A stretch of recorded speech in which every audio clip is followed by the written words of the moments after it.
Well, I haven't made a video in a while. Not a substantial video.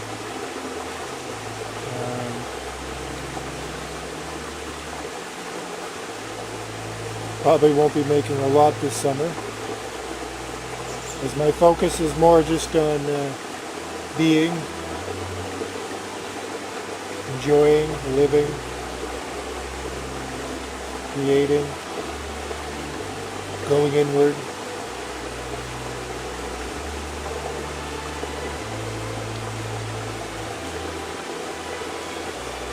But I came out to the trail today and I brought the camera just in case. And,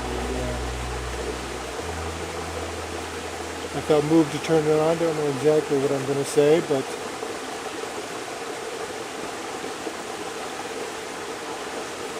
I'm feeling very abundant. Not in the details of my life. In some ways I'm not abundant, money or whatnot. The mind could come up with a million reasons we're not abundant. But in actuality, we're so abundant. And I think that's what I feel moved to talk about, is just that. Isn't it funny how the real truth is, and we all know this, that we're actually living in Eden. We're living in abundance. Our very existence is filled with abundance every second that we're alive. Or even when we're not, I think. But while we're alive,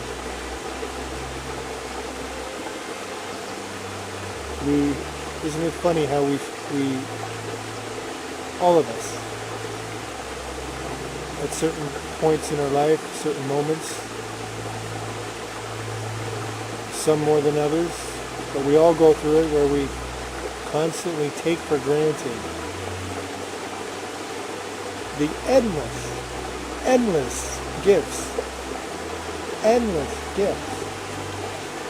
We live on this incredible planet ocean that is a miracle in and of itself, flying around a big ball of energy, of fire, with our little nightlight, the moon, zipping around us and giving us moonlight, among other things it gives us. We live on a planet that actually is abundant with food and medicines, natural, for everyone. There is absolutely no scarcity. Any scarcity we know is created by fear. It's created by greed and other things, but really I think it all boils down to fear and just the overall experience of forgetting what we are and where we are. Just this whole struggle that we all go through in humanity, which is also a gift. Everything is a gift. Everything is a gift. And we forget that. Everything. So besides the material things, which the list is endless, we have this planet is a library of learning. We have and continue and will continue to learn so much from this planet and from this existence. It teaches us constantly. Everything teaches us. The trees teach us lessons. The animals teach us lessons. Just philosophically, they teach us philosophical lessons. Scientifically, we learn so much about the universe by just observing it in its natural state. About the galaxy, about the universe, by peering and observing into space. And we learn so much just about existence itself by being on this planet and seeing all these trillions of life forms and how they exist. We learn so much from them. Even a lot of our technology, if not all of it, is really based primarily on what we learn here. I've mentioned it before. I think it's obvious if we really look at it that the real inspiration, even if we don't acknowledge it, for the computer is the computer we're all born with. Video cameras and cameras are inspirations, ideas that came from something we already had. Eyesight,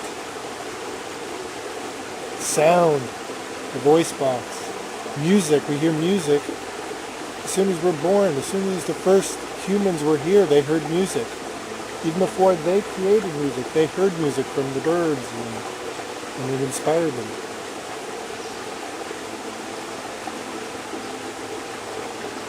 So we learn so much.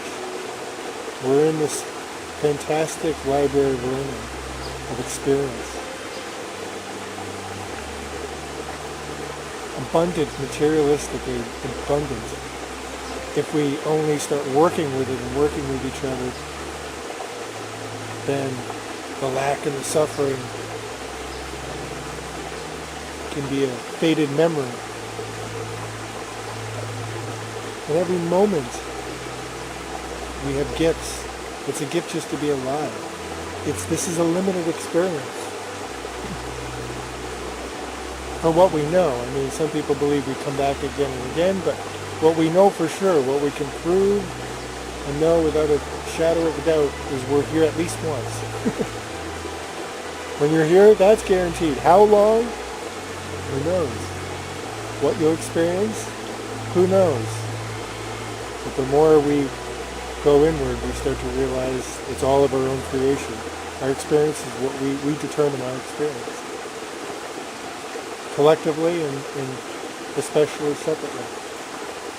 Individually, I should say. Since nothing is separate.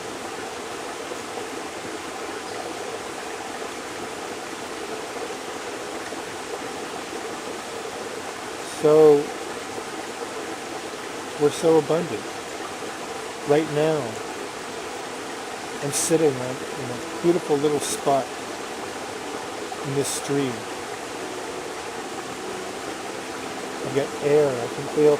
Just breathing is a gift. The sensations that we take for granted, they're such gifts. Every time you eat something and you can taste it and the flavors, whether it be fresh vegetable or a fruit or whatever it is, it's such an amazing experience, taste. It's such an amazing experience to cook and create culinary dishes and share them. The fact that we can think and contemplate is such a gift. It can be our own curse as well. As is everything when we overindulge, but if we don't overindulge in thinking is an amazing gift. It's how we've been able to do so many things. It's how we can, it's the plate, if you will, to even exploring what we are. It's not the key. The key, I think, more and more of us are realizing, or really have realized, even back to the days of Buddha and other gurus and people on spiritual paths, that the real path is when we quiet the mind. But nonetheless, it still takes the mind to process some of what we're feeling, of the remembering. So it's a gift. Our imaginations are such gifts. It's so wonderful to be able to create things out of nothing. Communication is a gift. The fact that I can talk and communicate to people. The fact that I can communicate on camera and broadcast around the world, the internet, technology is such a gift. Again, it can also be a curse on this planet, but I can't think of a better word than curse. Curse might be a little strong, but a hindrance. But I mean, that can change when we decide it to change. It doesn't have to be. Our technologies don't have to hurt the planet or ourselves. There's millions or billions of scientists that come up with ways to help us and help living things and live in harmony with the planet. We just have to start collectively deciding to give them the focus as opposed to the other ones that are, for whatever reasons, creating things that harm the planet and harm ourselves. Check out the Venus Project. There's a brilliant man who's come up with pretty much all of the major solutions to the major, not all of the problems, but the biggest ones. It's a big, huge step. But still, technology is such a fantastic gift. The internet. It can be stressful. It can be a madhouse, like we do with everything, overabundance, or people just doing what they do. It is what it is, but the gifts, let's not forget what a gift. In this day and age, I've reached out and made friends and helped and been helped by people from around the world. I can create my stories and my videos and share with the world. People can make music and share with the world. It's unbelievable. It's fantastical. The list goes on and on of how abundant we are. We can feel things. What a wonderful experience. To touch another person, to have them touch you, to make love, to give or get a massage, to soak in water, etc., etc., etc., to feel the wind on your skin, to feel the sun on your face. But we take it for granted because we get up in the mind, because it's part of what we're obviously supposed to be going through. What is. But we take these things for granted. And we always will to an extent. Until we really finally ascend or evolve or whatever you want to call it. But until then, while we're still on the journey of struggle, we'll always take for granted. And the key is to at least acknowledge that and try to remind ourselves. We get lost up in the mind, and we take these things for granted because we get lost up in the mind. We're lost in seeking, wanting more. It's just as simple as that. Why do we scarf something that's just a gift and delicious, say blueberries? I love blueberries. They're so amazing, they're so healing, they're so fresh, they're so delicious. And sometimes we eat them and we revel in it. And then another time we'll eat them and we'll just scarf them down and barely acknowledge the experience. So why did we do that? If it's a gift, why did we not cherish it every single time? Well, I just got bit in the face by a bug. He's moving fast. So why do we do that? Well, because we get caught up in the mind. We're too busy thinking about what else we want. Or we're too busy griping about the gifts we receive, because even the most painful things we go through are gifts. That's the absolute truth. And that's a hard gift, and kind of more understandable. That's a really hard gift to accept. And so we got to give ourselves some leeway on that one. Pain is a hard gift to accept. Loss is a hard gift to accept. But they are gifts. What is a gift?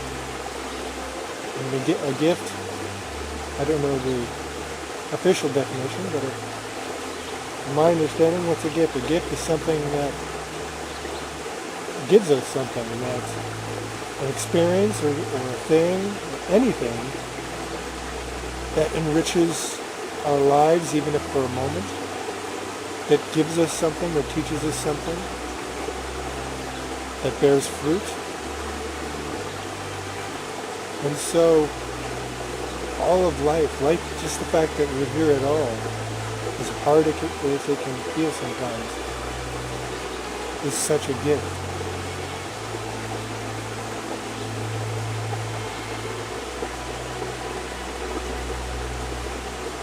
And if you really want to see those who can really appreciate the gift of life, look at a group of children in a third world country who are absolutely starving, who see violence on a daily basis, who have seen things we wouldn't ever want to experience or wish on anybody. But they do. And we'll see them playing, They'll find a stick or a rock or a ball, and they'll have such joy in that moment, playing and laughing with such big, joyful smiles.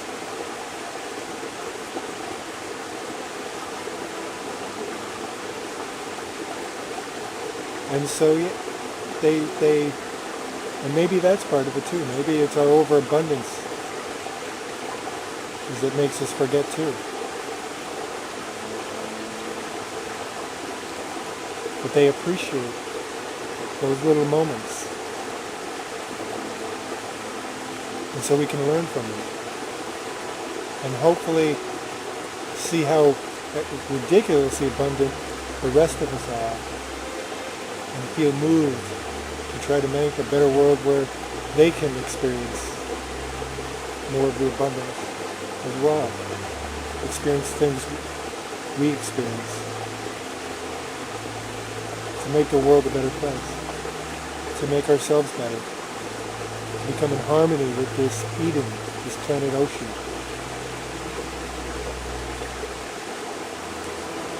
Life is full of gifts. People are gifts. When they hurt us, they teach us. And when they love us, they teach us and they enrich us. When we constantly look back at the past and wish this person did something different, or we did something different in a relationship, whether it be family or romantic, whatever it is, if we can let go and just not live in the past, we can still revisit it in the other gift, which is memory. When we're in the right place, we can go back and just appreciate and forgive. Think of all the people that have made you laugh, or who supported you in some way, or took care of you when you were sick, or made love to you, or still do care for you even today. They're such gifts. We're gifts to each other.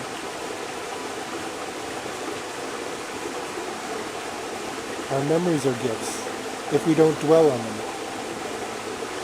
If we don't live in the past, it's still nice to go back and appreciate the past. I don't often think about the past in great detail, but when I do, now, I can just go back and just appreciate how abundant my life has been. All the experiences and the people I've met. Unbelievable. I've got nothing to complain about.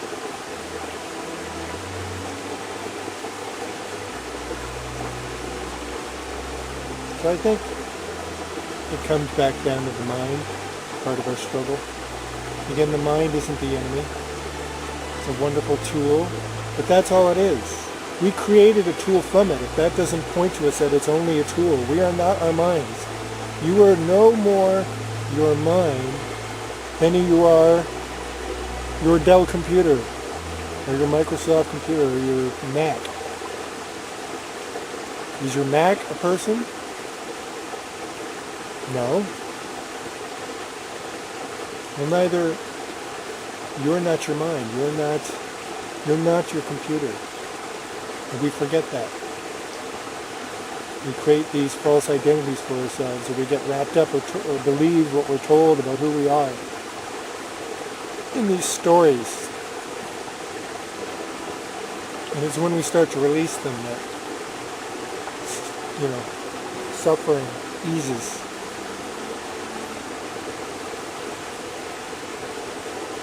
I am not Michael P. Burke. That's just my designation in this form. I'm greater than that. And it's not an idea, it's something I know. I feel. I've felt when I've really quieted my mind. Or it's quieted itself. Sometimes it happens on its own. But when I've become clear of worry, doubt, and thought, that's when you do, that's when we feel what we are. That's when we remember that we're one with everything. That's when we feel one with everything. That's what's really real. And that's what a lot of us think this struggle, what we have been going through and going through, is a process of remembering. And then maybe that's what this is. The one consciousness. God, whatever you want to call it. We separated ourselves into trillions of life forms, into matter, and it's playing itself out to discover, to learn, to remember what it is, what we are. That's what I feel. That's what many feel. But if that's not, what you subscribe to, that's fine. Today, we can at least agree, I think, for the most part, unless you're really determined not to, is that life itself is a gift. Every moment we're here, we forget, is a gift. And it's a limited offer. Any one of us could be gone tomorrow, or all of us. Not something to worry about, but to acknowledge and to appreciate. It's just that we're here. Every moment is a gift. And that, although these times can be kind of frightening, well, they are really frightening when we look at what's going on, and especially if we overindulge the information overload.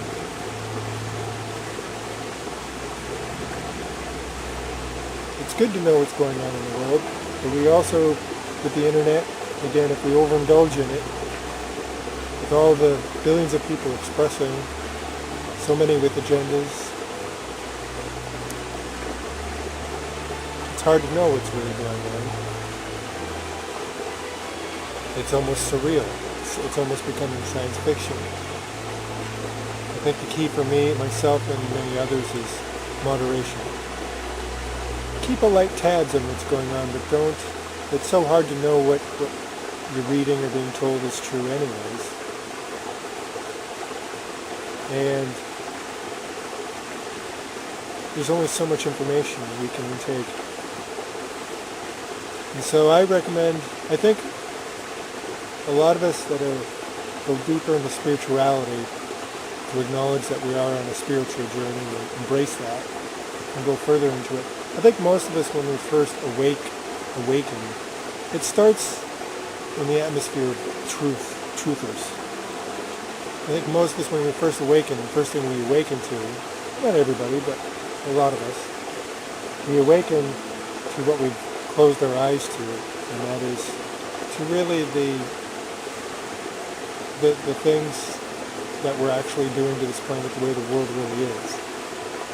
The competition, the forces that have been around since the beginning, controlling us and building momentum, war, all these things, what we're doing to the planet, doing to ourselves, we start to wake up because we're asleep, because it's too much to take. So for a lot of us, that's how we first wake up. And some of us move on from that, because there's only so much information you can intake. And although it's great to awaken, a lot of what the truth movements, their focus is fighting and resisting what is. And I'm not saying we shouldn't act. Please, if you're a truther, you have a purpose. You're meant to be doing what you're doing. And I thank you. We need you. But for some of us, at some point, we feel another calling, and it no longer serves us to focus too much attention on that. So a lot of us, we just keep tabs. And we still do things to, there's a lot of us that go into spirituality, we still protest in our own ways, and we still do things to try to change the world. So it's not that we're not active. It's that we're focusing more of our attention on here and on the gifts, while at the same time, and using that as momentum to make change. So what I would say to the truthers is, it's fantastic what you're doing, but I highly recommend that you go further than that. That if you really want to be happy, and of course you do, and you really want to make change, it comes from resolving the struggle in here and in here. And the more we can do that, then the better we'll be able to go back into the world and shine light on the truth and make change. But I know a lot of people that are deep into the truth movements for a long time, and they're not very happy people, a lot of them. Some of them are, but I'm talking about the ones that don't meditate, that don't really do a lot for themselves, they're still kind of stuck in the system, they're still participating in the system, but they're trying to change it to their liking. In other words, they still watch lots of TV and movies and eat junk food, and so they don't eat healthy, and etc. Which is fine, I'm not judging, I'm just saying, when you're pulled back from a different place, you can see that they're caught up in the mind, they're caught up in resentment, they're caught up in worry, they're caught up in the games, because the people that have been going, it's part of their game. They get our complete attention. And so if you're completely always focused on what they're going to do, and if they're going to do it, and is this information, or is this misinformation, or is this a false flag, in a way, if you're spending too much, if it's affecting your happiness, and it's consuming your life, then, I dare to say they've kind of got you. That's just how I feel. They got you. They've got your complete agenda. It's like those guys with the cups. I don't know, I forget what the name of that game is called. It's a trickster game. But it's where they got 3 cups, or it could be anything like that, and they've got a stone or something, and you're supposed to find the stone. What they do is, whatever the object is, and they're shuffling around, and the person stares at the cups, and they're trying to figure out in this fast melee. And the whole thing is they're participating in this knowing that they're trying to trick them. It's right up front. I'm going to trick you. Want to try not and get tricked? Okay, and they're staring at it. And that's how they get you, because they've got the whole time you've participated. And so I'm not saying we shouldn't pay attention. I'm not saying we shouldn't try to make change. What I'm saying is, when we get pulled into when we get too involved, when we get information overload, when we're sharing information without really double checking what we're, in this big world of information, misinformation, whether this is true, and not thinking through how it could be affecting people emotionally, and people, with good intentions, truthers, they get a little piece of information, like they blast it out there, something's coming tomorrow, there's always something coming tomorrow, and it makes people worry. And a lot of times it doesn't even come true. Not meaning it wasn't true, maybe, who knows why it didn't come true, maybe because the message stopped it, I don't know. But the point being is that when we get too wrapped up, I don't think it's a good recipe for happiness. And I think if you get too wrapped up, you get pulled into their game. And so, be happy first and foremost. Do the work in here. Try to quiet this a little bit. Work this out. But mostly go in here. Appreciate the gifts in your life. And then when you feel at one with everyone, when you feel less resistance, believe me, that's when inspiration really comes, and you'll start to come up with amazing ways to make change and to be change.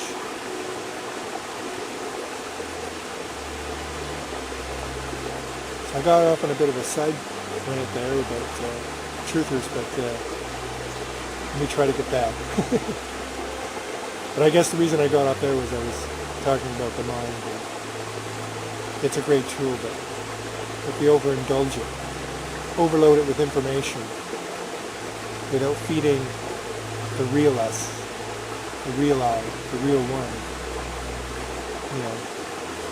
then it's difficult to flow, and it's difficult to be happy, and it's difficult to make change. The way to make change is to be the change. So if we're in a world of struggle, struggling with itself, and each person struggling individually with why am I here, then the way to change that is to look inward and to resolve our own conflicts in the mind, and then go even deeper, forgive, and then go even deeper, and just feel that safe place, that spacious feeling of just being. And from there, wonderful things spring from that. Only wonderful things spring from that. Everything else in the world, good and bad things happen. There's positive and negative things that happen from everything we do. But when you just quiet the mind, or get into nature, or just really get in tune with yourself, love yourself, and just be, only good things come from that. Only good things. There's a gift, the wind. I love the wind, the sound of water.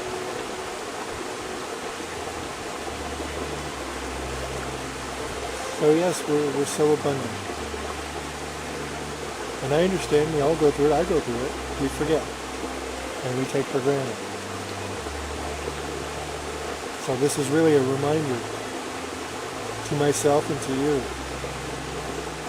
Just don't forget that every moment is a gift. You're a gift to us. You are a gift. Your actions, your intentions, your vibrations, everything you do and feel and think is creating this. You're an important gift. So thank you for being here with us, truly.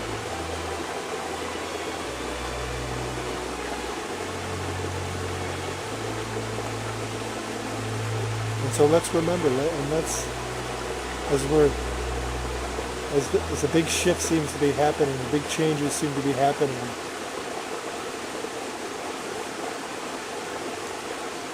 whether you see them good or bad, let's just appreciate we live in this time, in this very special time of change.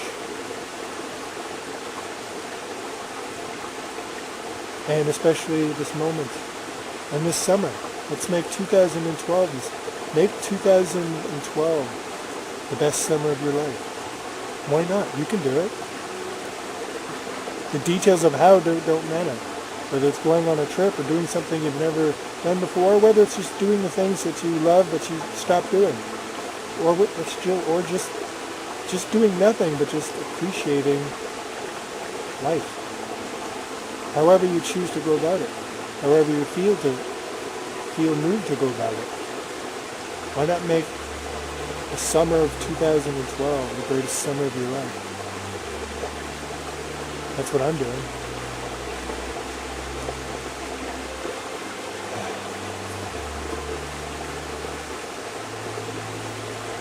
So that's my gift to you. let you know that I get it. We all go through this. You're certainly not alone. And to remind you, to remind us that life is an absolute gift. It's miraculous. And it never ends. It's an endless supply of gifts. And the more we tap into that and appreciate that, the happier we'll be,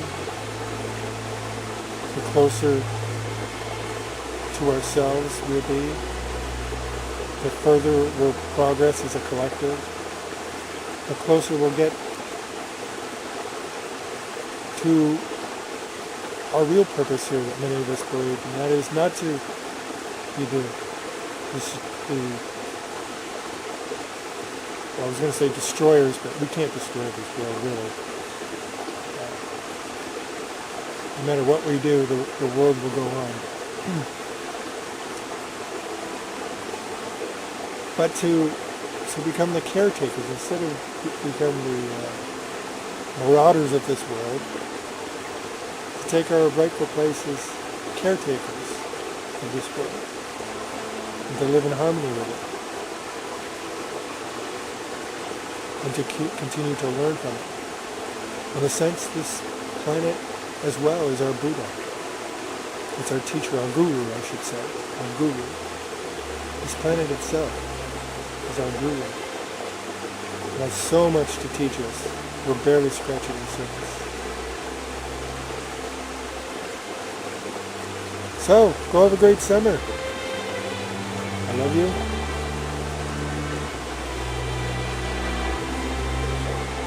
Go be happy.